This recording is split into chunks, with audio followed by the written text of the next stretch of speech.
My grandfather told my 8-year-old grandson the baseball cards were his, $18,000 worth, a 10-year collection. 1 week later, my uncle hid everything and told the family he's just a kid, he doesn't understand value. I didn't yell. My son didn't cry. He calmly walked to his bedroom closet and pulled out the photo. The photo showed my grandfather, my son, and every single card laid out on the dining room table with a handwritten note. The judge stood up. Let me tell you how we got here. The hearing was on a Thursday, third floor of the county courthouse, family arbitration room with fluorescent lights that hummed too loud. My uncle sat across from me with his attorney, a man in a suit 2 sizes too big. My son sat beside me, his legs not quite reaching the floor, holding a purple folder. Patricia Reyes, my attorney, had her hands folded on the table. When the mediator asked my uncle to present his case, he cleared his throat 3 times. Your Honor, with all respect, my father made that promise to a child who doesn't understand the monetary value of what he was being given. Those cards are family property. They should stay with the adults. My son opened the purple folder. The thing about my family is they've always underestimated me. My mother did it first. When I was 24, I told her I was starting my own consulting firm. She patted my hand and said, "That's nice, honey, but maybe you should get something stable first. Like a job at the bank." I didn't argue. I'd already signed the lease on my office.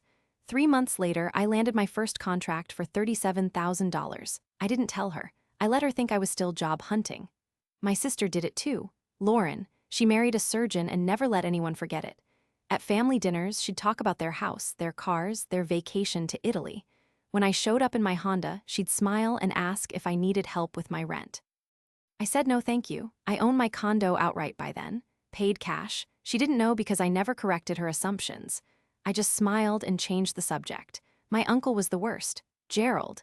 He worked in middle management at a manufacturing plant for 30 years and acted like he built the company himself. Every Thanksgiving, he'd hold court at the head of the table, talking about market trends and fiscal responsibility. When I mentioned I worked in consulting, he laughed. Consulting, that's what people call it when they can't hold down a real job. I looked at my plate. I'd closed $214,000 in contracts that quarter. I didn't say anything. I cut my turkey and let him talk. The pattern was clear. They assumed. I stayed quiet. They felt superior. I built something they couldn't see. My father was the only one who ever asked questions. Real questions.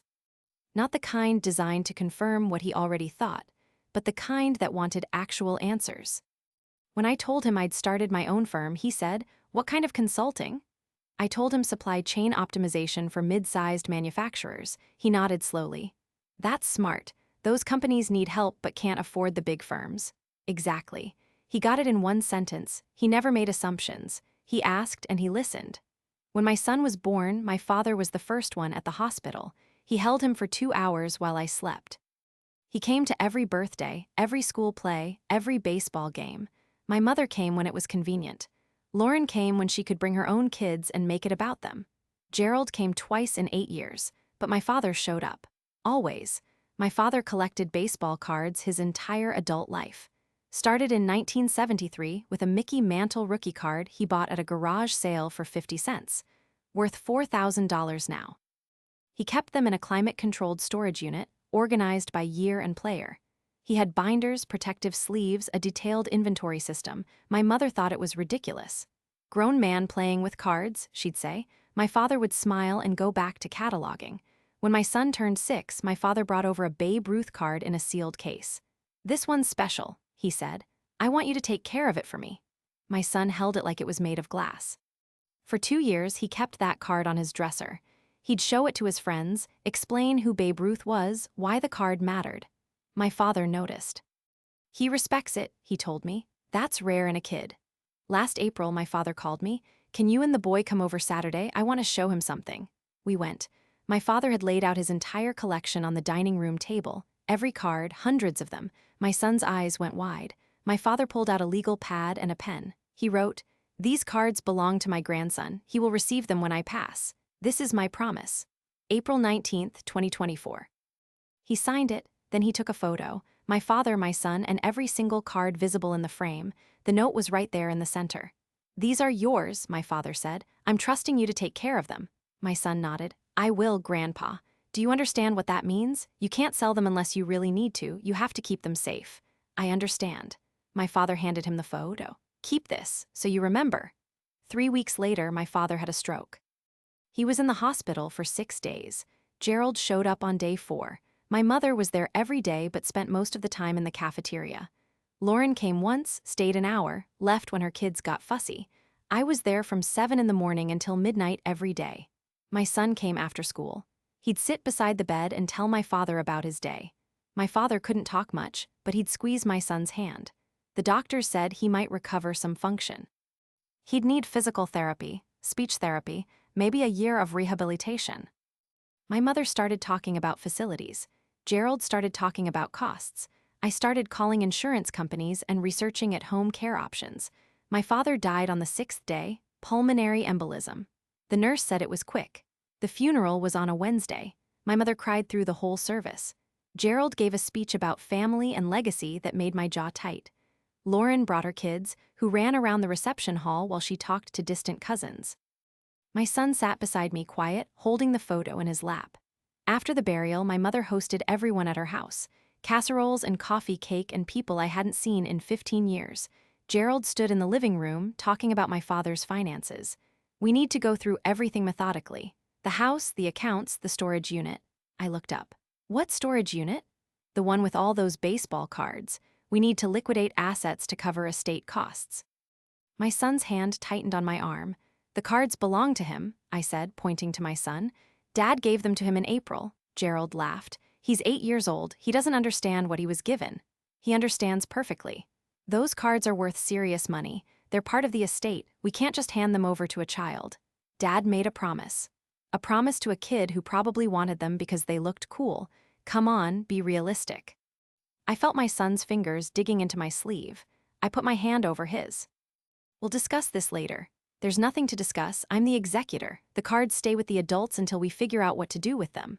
I didn't argue. I took my son home.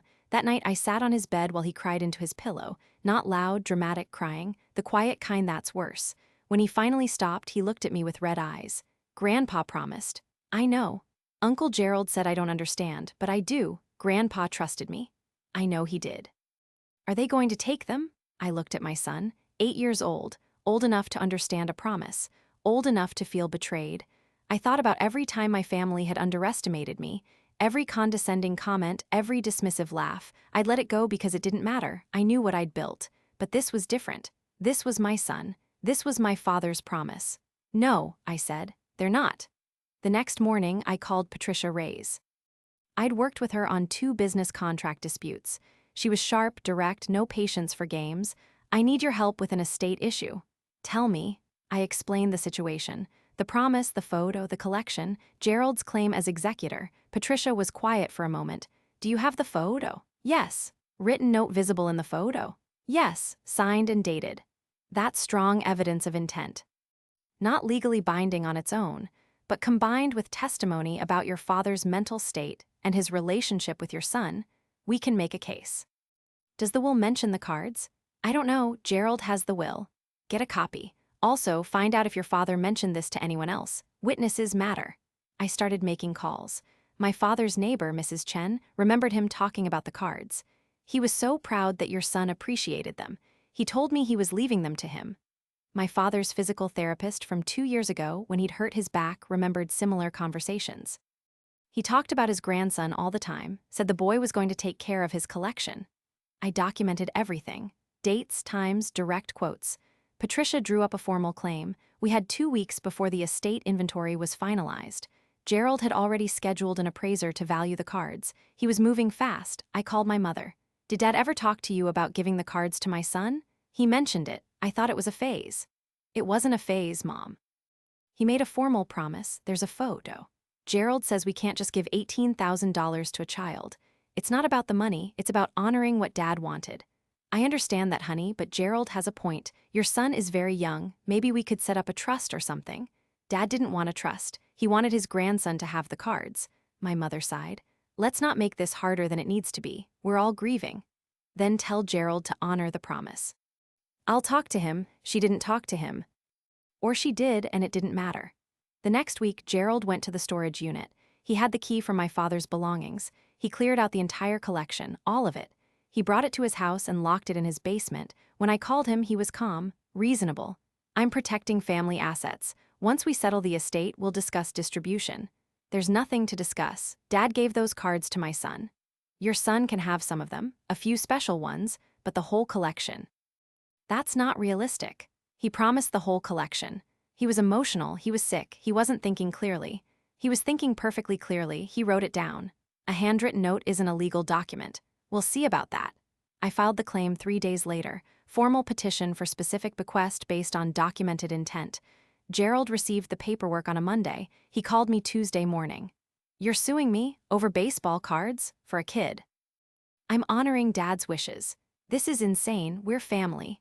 Then act like it. Give my son what his grandfather promised him. I'm not handing over $18,000 to an 8-year-old because of a photo. Then we'll let the court decide. He hung up. My mother called an hour later. Why are you doing this? You're tearing the family apart. I'm not the one who broke a promise. Gerald is trying to be responsible. Gerald is trying to control something that isn't his. Can't you just compromise? Let your son have a few cards and we'll sell the rest? No, you're being stubborn. I'm being a parent. She hung up too. Lauren called that night. I heard you're taking Gerald to court. I'm filing a claim, yes. Over baseball cards. Over a promise Dad made to his grandson. Do you know how this looks? You're making the whole family look dysfunctional. The family is dysfunctional. I'm just the first one to say it out loud. Gerald has been under a lot of stress. He's trying to handle Dad's estate properly. By breaking Dad's word. Your son doesn't need $18,000 in baseball cards. It's not about need, it's about trust.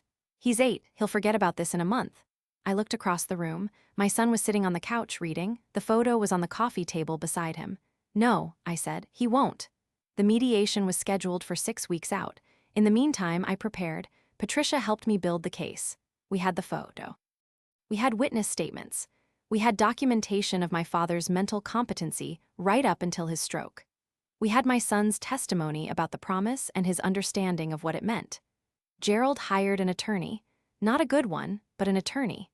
They filed a response claiming the cards were estate property, that my father's note had no legal standing, that distributing significant assets to a minor without a trust was irresponsible. They wanted the cards sold, and the proceeds divided among my father's heirs. My mother predictably sided with Gerald. It makes sense to sell them and split the money, everyone benefits. Except my son, who was promised the collection. He'll get his share. His share is all of it.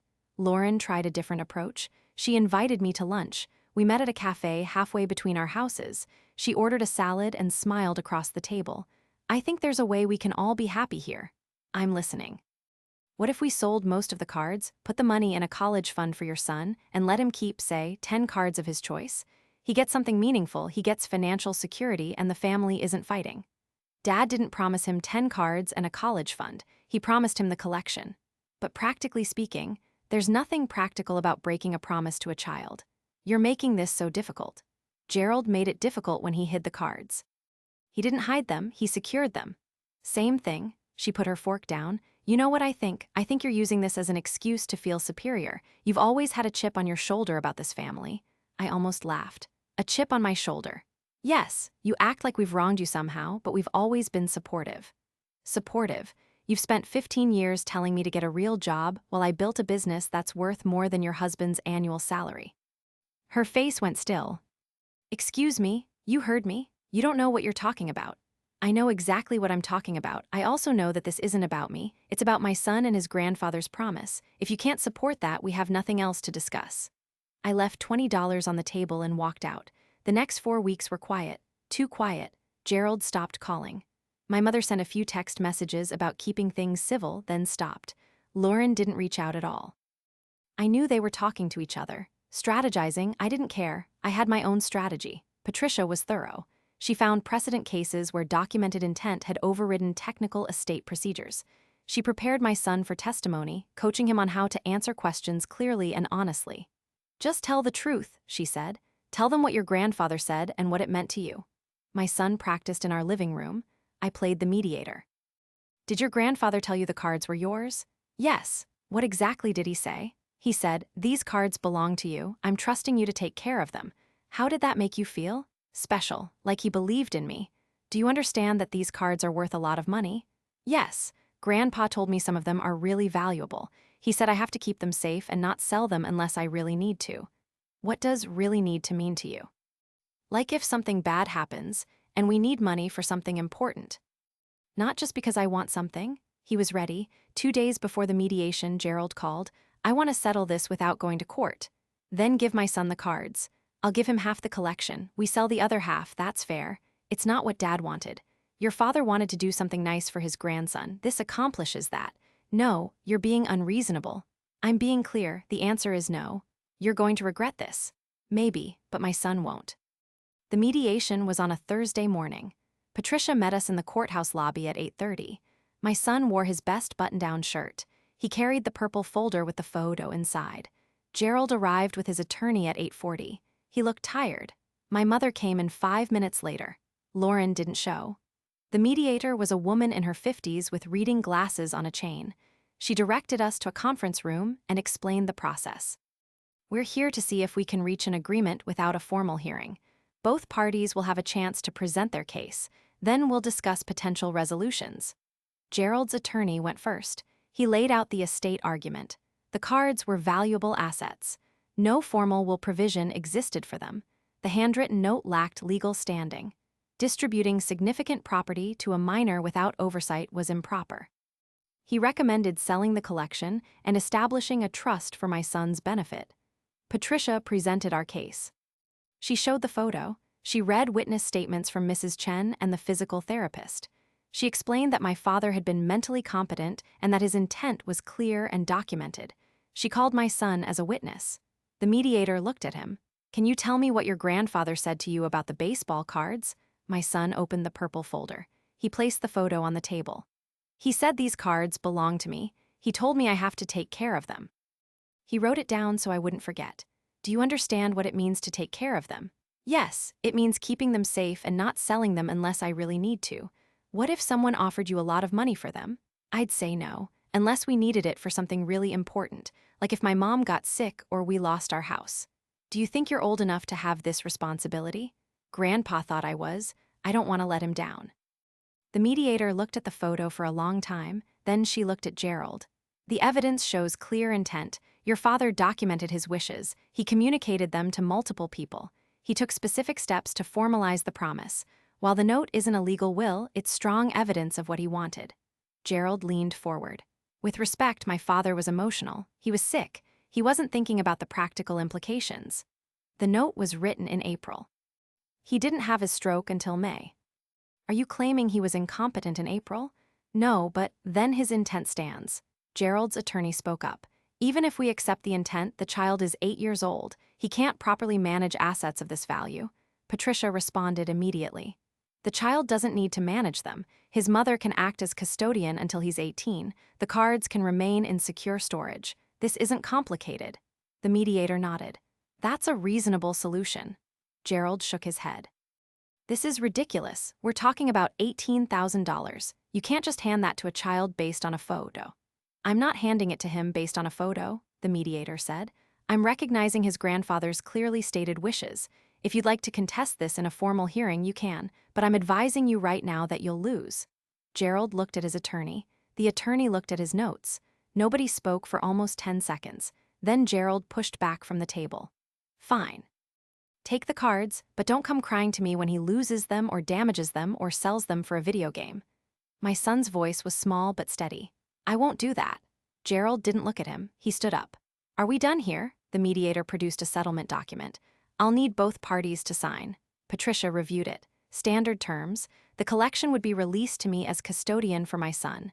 Gerald would maintain no claim. I signed. Gerald signed without reading it. My mother sat in the corner the whole time, saying nothing. We left the courthouse at 10:15. My son held my hand in the parking lot. We won. We won. When do I get the cards? Soon. Uncle Gerald has to give them back first. Will he really give them back? He has to now. The judge said so. 3 days later, Patricia arranged the transfer. Gerald's attorney coordinated. We met at a storage facility on Saturday morning. Gerald was already there, standing beside his car. He didn't say anything when we pulled up. He unlocked his trunk. The cards were in their original boxes, sealed and labeled. He lifted them out one at a time and set them on the ground. 12 boxes total. I checked each one. Everything was there. Every card my father had cataloged. Gerald handed me the inventory list. It's all accounted for. Thank you. He looked at my son. You better take care of these. My son nodded. I will. Gerald got in his car and drove away. We loaded the boxes into my trunk. My son was quiet the whole drive home. When we got there, he helped carry them inside. We put them in my office closet, stacked neatly. He stood looking at them for a long time. Then he said, "Can I see the Babe Ruth card?" I found the right box and opened it. The card was exactly where my father had left it, protected in a hard case. My son held it carefully. Grandpa kept his promise. Yes, he did. And I'm going to keep mine. That was 4 months ago. The cards are still in my office closet. My son checks on them once a week, usually on Sundays. He doesn't take them out often, just looks, makes sure everything's secure. He started researching them online, learning about the players, the history. He's more careful with them now than my father was. Gerald doesn't speak to me. My mother calls occasionally, brief conversations about nothing important. Lauren sent a birthday card to my son in September. No note, just her signature. My son threw it away. I haven't spoken to most of my family since the mediation. I don't miss the dinners where I was the punchline. I don't miss the assumptions, the condescension, the constant low-grade dismissal. I spent years letting them believe what they wanted to believe about me because it didn't matter. But when it came to my son, it mattered. When they tried to break my father's promise to him, I stopped being quiet. My business is doing well. Last quarter, I closed contracts worth $312,000. I bought my son a new bike for his birthday. We took a vacation to San Diego in October, stayed in a hotel on the beach. He didn't ask about the family once. Sometimes he talks about his grandfather, always present tense. Grandpa would like this restaurant. Grandpa would think that's cool. I don't correct him. My father is still here in the way my son takes care of those cards, in the way he keeps his promises, in the way he understands that trust is something you earn and protect. Last week, my son asked if he could show the collection to his friend from school. I said yes, but he had to supervise. They spent an hour in my office, my son explaining each card, the history, why it mattered. His friend asked if he could touch one. My son said, "Only if your hands are clean. These belong to my grandpa." His friend washed his hands in the kitchen sink. Then my son let him hold the Babe Ruth card for exactly 10 seconds. After his friend left, I asked my son why he was so careful. He looked at me like the answer was obvious. Because Grandpa trusted me? That's all it ever was, trust.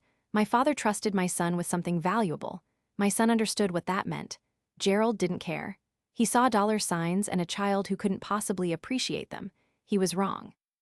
My son appreciated them more than any adult in that family ever could have. I don't know if I went too far. I divided a family that was already fractured. I forced a confrontation that ended relationships. But when I watch my son carefully close the box after checking on the cards, when I see him treat them with the exact reverence my father hoped for, I know I made the right choice. My father made a promise. My son deserved to have it honored. Everything else was just noise. So did I go too far, or not far enough? Tell me in the comments.